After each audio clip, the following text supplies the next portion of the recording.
Le premier livre des rois, chapitre 16. La parole de l'Éternel fut ainsi adressée à Jéhu, fils de Hanani, contre Baécha. Je t'ai élevé de la poussière, et je t'ai établi chef de mon peuple d'Israël.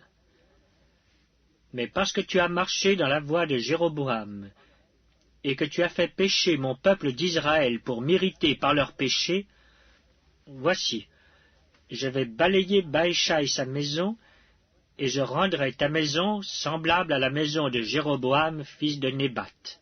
Celui de la maison de Baécha qui mourra dans la ville sera mangé par les chiens, et celui des siens qui mourra dans les champs sera mangé par les oiseaux du ciel. Le reste des actions de Baécha, ce qu'il a fait et ses exploits, cela n'est-il pas écrit dans le livre des chroniques des rois d'Israël? Baécha se coucha avec ses pères, et il fut enterré à Tirtsa, et Éla, son fils, régna à sa place.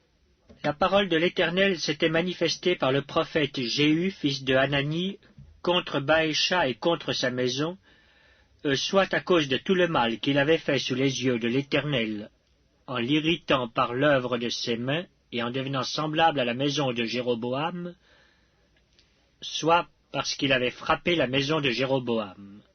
La 26e année d'Asa, roi de Juda, Éla, fils de Baécha, régna sur Israël à Tirtsa. Il régna 2 ans. Son serviteur Zimri, chef de la moitié des chars, conspira contre lui. Éla était à Tirtsa, buvant et s'enivrant dans la maison d'Artsa, chef de la maison du roi à Tirtsa. Zimri entra, le frappa et le tua, la 27e année d'Asa, roi de Juda, et il régna à sa place. Lorsqu'il fut roi et qu'il fut assis sur son trône, il frappa toute la maison de Baécha, et il ne laissa échapper personne qui lui appartint, ni parent, ni ami. Zimri détruisit toute la maison de Baécha, selon la parole que l'Éternel avait dite contre Baécha par Jéhu le prophète, à cause de tous les péchés que Baécha et Éla son fils avaient commis et qu'ils avaient fait commettre à Israël, irritant par leurs idoles l'Éternel, le Dieu d'Israël. Le reste des actions d'Éla et tout ce qu'il a fait, cela n'est-il pas écrit dans le livre des chroniques des rois d'Israël?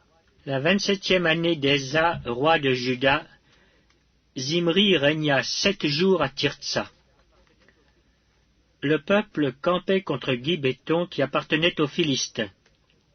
Et le peuple qui campait apprit cette nouvelle. Zimri a conspiré, et même il a tué le roi.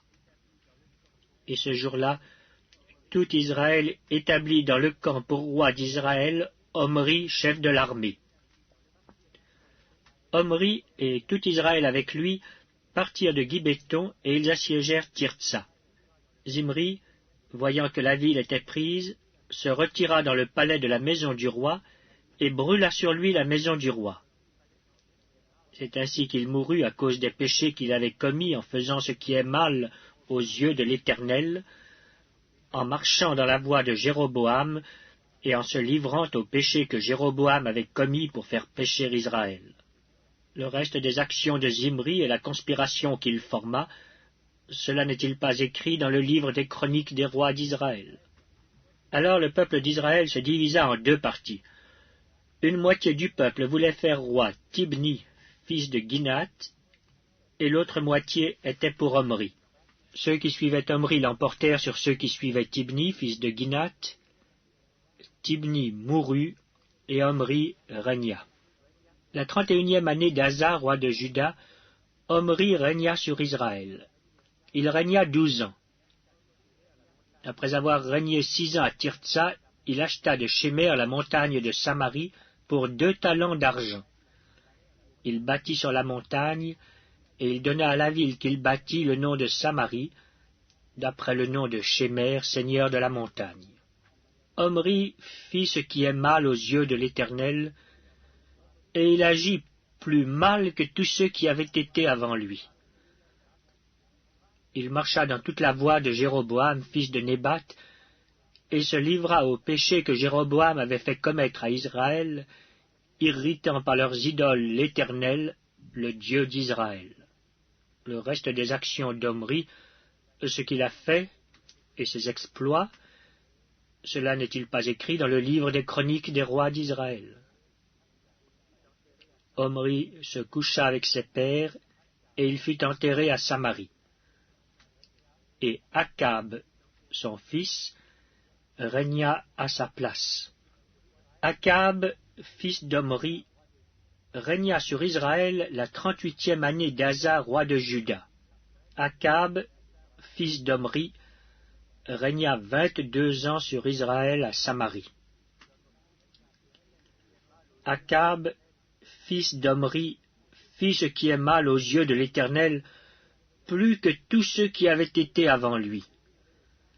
Et comme si c'eût été pour lui peu de chose de se livrer au péché de Jéroboam, fils de Nébat, il prit pour femme Jézabel, fille d'Ethbaal, roi des Sidoniens, et il alla servir Baal et se prosterner devant lui. Il éleva un autel à Baal dans la maison de Baal qu'il bâtit à Samarie, et il fit une idole d'Astarté. Akab fit plus encore que tous les rois d'Israël qui avaient été avant lui pour irriter l'Éternel, le Dieu d'Israël. De son temps, Hiel de Béthel bâtit Jéricho. Il en jeta les fondements au prix d'Abiram, son premier-né, et il en posa les portes au prix de Ségub, son plus jeune fils, selon la parole que l'Éternel avait dite par Josué, fils de Nun.